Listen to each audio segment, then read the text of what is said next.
It was happening a bit further back in these top four drivers that you can see on screen right now. We're still Colin Bradshaw leading the way in fifth position. Carol Bass, Kremers, Joutsimies not far behind.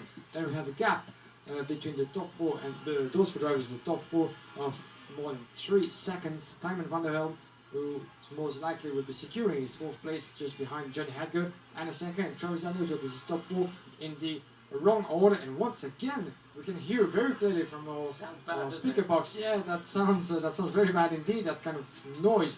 What's surprising is that one of those drivers, whether it is Kremers or Joutsimies, is being able to continue with such an engine problem. Oh, it's a very tiny move on the exit there in the battle for fifth position as Carol Bash caught Callum Bradshaw out on the exit there. As now they battle for position, look back, and we'll see this tussle behind Edgar and Van der Helm. Here they come through the hairpin. There is Bash. He has got through past Bradshaw. Then it will be Marijn Kremers trying to get through past Bradshaw himself. The CRG driver under supreme pressure now from the barrel art man, Marijn Kremers. As in the back of that queue, it is Rasmus Joutsimies. I was just trying to see how closely matched Travis Anuto and Janka are in real terms in these conditions. Best lap from Travis Anuto, 101.701. From Janka, 101.702. That is until Janka comes through and sets a new fastest lap, 101.568. It's definitely Kremers or Joutsimies that's got the problem. Can't tell which one of them it is, but one of them is sounding very worse for wear as Joutsimies dives up the inside of Kremers, and Kremers goes off onto the grass, trying to get himself back into position, and I think it might be Kremers. Yeah, the choice was hard to tell actually between Joutsimies and Kremers, but we see that the Dutchman is in trouble as it seems. I thought in the first place that maybe Colin Bradshaw could have been in trouble after being passed by Carol Bass and not being in the same place as the two others. But from what we've just seen and the overtaking success, yeah, Marijn Kremers is having a look at his engine and one of the hands, I think, trying to work on it, even though it's going to be very difficult. But that might be a sign that Kremers is indeed in trouble with his engine as he's losing pace and losing a few seconds, I think, on those two, Colin Bradshaw, Carol Bass, and Rasmus Joutsimies, who just got past him. Final lap, Travis Anuto sets a new fastest lap to beat Hannes Janka's best on a 101.470.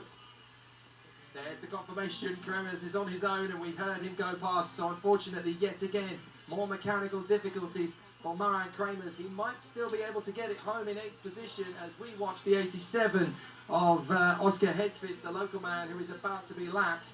But it's going to be Travis Anuto, the number 10, who is going to take a victory here. There he is, Travis Anuto running very well in the Kart Republic team kart with the Rosberg Racing colours, of course. Travis Anuto running very well indeed in this race, just basically keeping it nice and tidy. He has not pushed any harder than he's needed to at any one stage of this heat, and it's given him plenty of space in front of Hannes Janka. So Travis Anuto out of the final turn. The Italian has done a supreme job. Travis Anuto gets a brilliant victory here at Kristianstad, and a very important one as he continues his bandwagon rolling. He is almost certain to score the minimum points possible from the heats thus far. Janka in second position, from Johnny Edgar in third.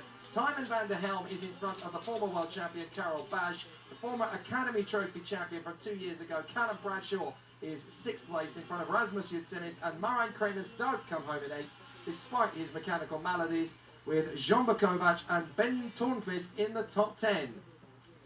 Such a bad luck for Marijn Kremers, once again hit by mechanical trouble with his Bilhart chassis, and the engine, as it seems, is or might be the cause of his trouble. Still 8th position at the end.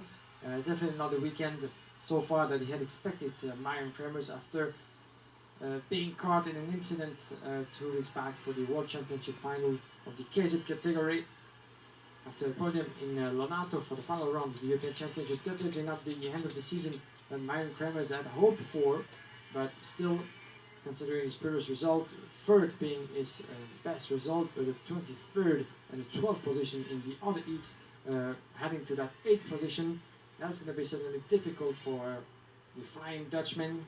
Just to, it's going to be starting from the middle, I would say the middle of starting grid in the final, even if he makes his way to the final. We're still halfway through, or at least he has 2 heats remaining, as it was his 4th race for Marijn Kremers as for the others.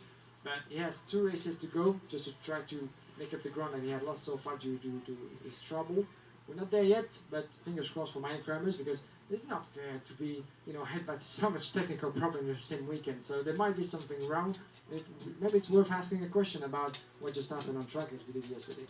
We've seen so many types of racing here at the Kristianstad circuit. It's been an amazing venue and an amazing weekend thus far for the FIA Karting World Championships. So I think it's appropriate that we hear from the man that we caught up with yesterday, who is the club director here at Kristianstad in Sweden, Tobias Groth. It feels amazing to have the World Championship.